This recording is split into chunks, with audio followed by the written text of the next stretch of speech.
Hey y'all, my name's Don. I'm Annie. Hey, we're the Tennysons, and we have inherited or taken in moved to a family home in Virginia is the best way to put it. It's on 10 acres of forested land, and the thing about it is the forest has been unattended for the last, 10-15 years since Annie's grandparents passed. So with that being said, it's a large growth forest is what we have. There are a lot of oak trees, poplar, sweet gum, typical cedar pine, all the typical woods that you find. Eastern Plus, deciduous. Yeah, eastern deciduous, plus a lot of vegetation. This is my childhood home. My grandparents owned this home, and I grew up in this forest chasing box turtles, turning over logs to find salamanders, playing with berries, picking berries, sucking on honeysuckle, drinking sweet tea, running barefoot. This was my place. Yeah, so we're not real experienced with the forestry aspect of it. We had 38 acres of farmland where we raised hay for a few years. But separate from that, we haven't been in the forestry business, but you can tell once you see it, once you see the video, you see there are a lot of trees down, a lot of stuff that needs to be cleaned up, a lot of young growth that's coming in, choking out this. And like I said, this is an old forest, so a lot of the old trees have reached their maximum capabilities that they have. So what we did is we had a friend of ours that came and visited us. And Andy, you want to talk about Karen of Dunn? Our friends over at Karen of Dunn, I went for a site visit there to see what they're doing as far as permaculture and kind of making something out of nothing. Our thing is we're poor. Everything that, if I want something nice, I have to make it, repurpose, repair it, or recycle it. Like the quilts behind me that my great grandma made. Those are things that I repair and repurpose, and we try to live a zero waste lifestyle. But anyways, our friends over at Karen of Dunn came and did a site visit and gave us some suggestions because they're much further down the road in this process than we are. So check out their page. It's Karen of Dunn here on YouTube. And they are in the Highlands of Scotland up in Flow Country, and we help them with their property, and they'll be coming here to helping us with ours. So again, the way the forest has grown and all, and some of the ideas that we have is looking more along the permaculturist line of the products or the vegetation that you're exposed to on a regular basis, like all those around the house being zone 1. Plant your garden there, do the chickens in the same close vicinity. At the same time, we drive up and down the driveway or walk up and down the driveway every day.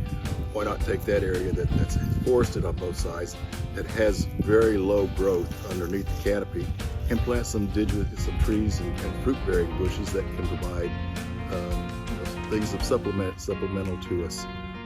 Annie has a site that she's that's on this page. She'll have a page on this site, is the way I'm trying to say it, that she is going to be doing canning and stuff like that on. You want to talk a little bit about that, apothecary? Annie's apothecary. There's a lot of native and medicinal plants in the forest.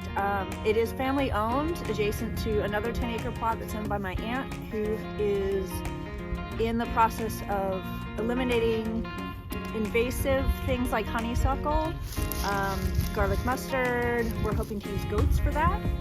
However, the garlic mustard and the honeysuckle can be used in products. I make honeysuckle jam, which is excellent. It tastes like sunshine. Best I've ever had. We can also make redwood jam. We do all kinds of different tinctures with the plants that grow here.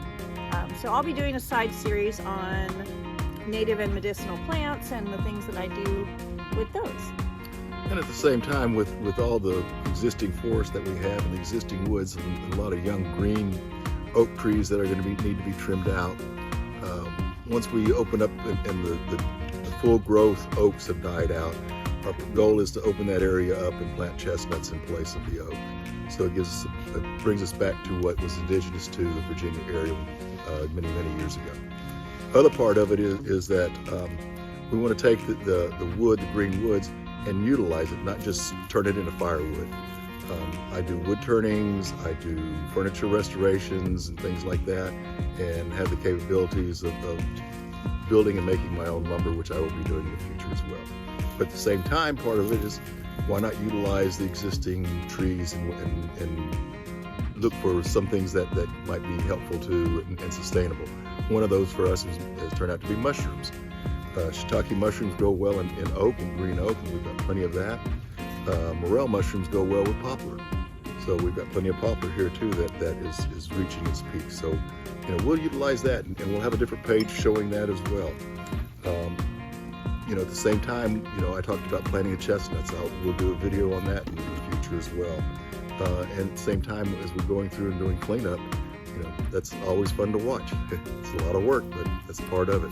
We don't have a lot of money, but we're trying to utilize existing equipment and products around so that we can make it a life for ourselves here and enjoy simple living, simple way of life like it was years ago on our fixed income. So with that, one of the other things that we want to highlight in our pages is the fact that we're both disabled. In my day job work, I am an environmental activist and a disability advocate for an outdoors company. So doing a project like this where you're trying to maintain the forest and all these big jobs when you have someone who has a chronic illness and Sucks. then a rare chronic illness, and I am neurodivergent. I am on the spectrum. I have ADHD, PTSD, and a host of other alphabet letters. So I suffer as well with chronic pain. So how does two disabled people working with other people on the other side of the world come together to where now we're making a YouTube? Yep. I don't know, but this is us, and We're working together to make it. See what comes out of it. Follow along for the journey. Enjoy the ride. Thank y'all.